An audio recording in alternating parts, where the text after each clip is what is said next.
All right, everyone, welcome back into another NFL DFS video. Going to be breaking down the Saturday night showdown that we have between the Seattle Seahawks and the San Francisco 49ers. Let's go ahead and get into it.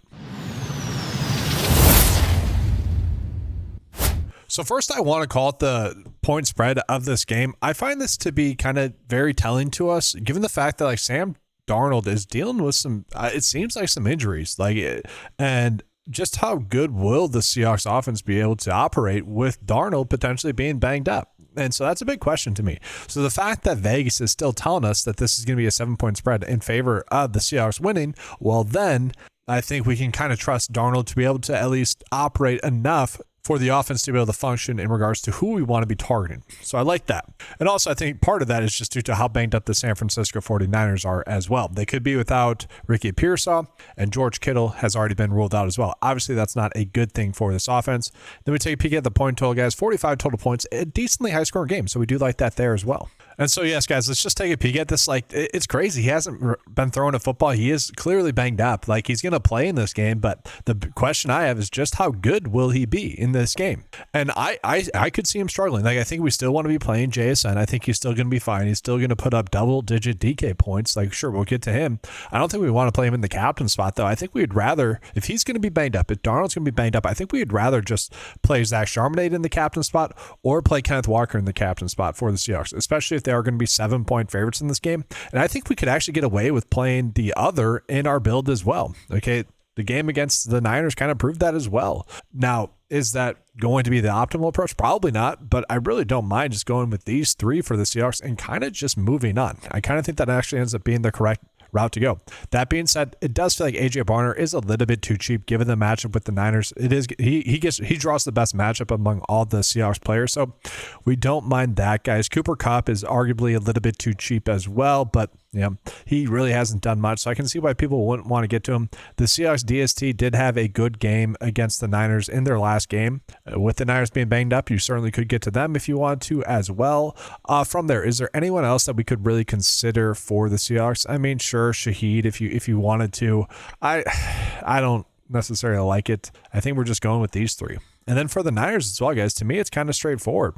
Sure, we want to be playing CMC. I know he had a bad game in his last game against the Niners, but he still ended up with 7 targets in that game. Now you take out Kittle, and again, if Pearsall is out as well, guys, he could end up getting more targets than that. I think he's going to have a high enough floor given his passing game usage for us to truly trust him as a play, and that ends up being a fine click for us. The question is, do we want to be playing Brock Purdy? I don't know. Probably not. Again, with Kittle being out, I do worry about him, and if Ricky Pearsall is out, I do worry about Ricky Pearsall.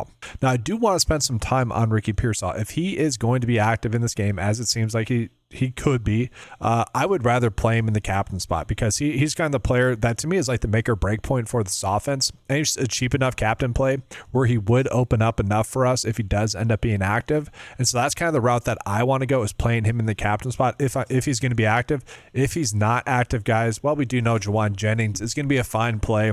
The tough part here is we could get 10 or so DFS points out of Juwan Jennings, and then why are we paying up for JSN and CMC that, again, probably draw more difficult matchups? JSN because Darnold could be banged up, and CMC because, well, it's a difficult matchup and the defense is going to solid to stop him. To me, that's an interesting game theory type of thing. Okay. Again, we like JSN and CMC because they will have a high floor, but at the same time, it really would not be shocking to see Juwan Jennings have a decent game. That being said, guys, we do have Demarcus Robinson, who's coming in off of a pretty good game, and he's been someone that's been contributing lately as well. I think we're going to get a base of 5 DFS points out of him, kind of regardless, but if Ricky Pearsall's out, he actually becomes not a terrible captain play. And I think we could be playing Jake Tunges in the captain spot as well, guys. I really don't mind going down that route as well. Kendrick Bourne, struggling lately, not getting as many snaps as we would like. And then Kyle Juszczyk, I mean, he was a pretty big part in that game last week, guys. 4 targets, 4 receptions, and 40 yards. I mean, that's why you have him there. And again, if Pearsall is out, I actually think that Kyle Juszczyk would be a little bit more involved as well. So ideally, we would be playing Tunges and Demarcus Robinson here, guys. Obviously can't make that work, and maybe that's where you don't like the idea of playing Charbonnet and also Kenneth Walker in the same build. Again, I don't mind that, especially if you're fading Sam Darnold. I think that makes sense, but here we go. We can just get to Seahawks DST. I wouldn't hate that, guys. Cooper Kupp, Kendrick Bourne, also don't hate that. these are all fine. And so with that, let's just go ahead and take a peek at what the 9-to-5 lineup builder is giving us as some of the top builds here tonight, guys. And it is getting to Brock Purdy in the captain spot, which I find interesting. Then CMC, JSN, Jake Tunges, Cooper Kupp, Kyle Juszczyk. So a very interesting stack there, right? I think we ideally would want to get to Demarcus Robinson, but it's not going to really pull him in to the data until Ricky Pearsall is ruled out. Then it becomes a better click. The second best lineup, CMC, JSN, Zach Charbonnet, Barner, Jake Tunges, and Cooper Kupp. I think I will set a rule where we're going to get at least one of Kenneth Walker in our builds, guys. I want to get at least one of Kenneth Walker or Zach Charbonnet in all of our builds, okay? I think that ends up being a very good route to go, okay? And really, I might raise up their captain exposure as well. I think, again, I like targeting both of them in the captain spot, like maybe 15% for Zach Charm or for Walker, and then same thing for Charm. Like, I think we do that. I think 15% for both of them in the captain spot ends up being a good route to go. So we're getting about 30% exposure to the Seahawks running backs, and I like that. I think that ends up being a viable option and potentially a GPP winning option there as well, guys.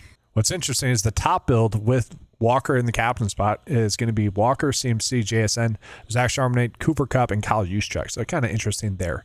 But guys, that's going to do it for this video, guys. A quick, simple, and easy video. I appreciate you guys being here. Be on the lookout for the Sunday breakdown of the 2-game slate. And then I also will be dropping a specific Sunday night showdown video as well. So be on the lookout for that, guys. Like the video, subscribe to the channel as well. Appreciate you guys. Good luck. And as always, let's keep cashing.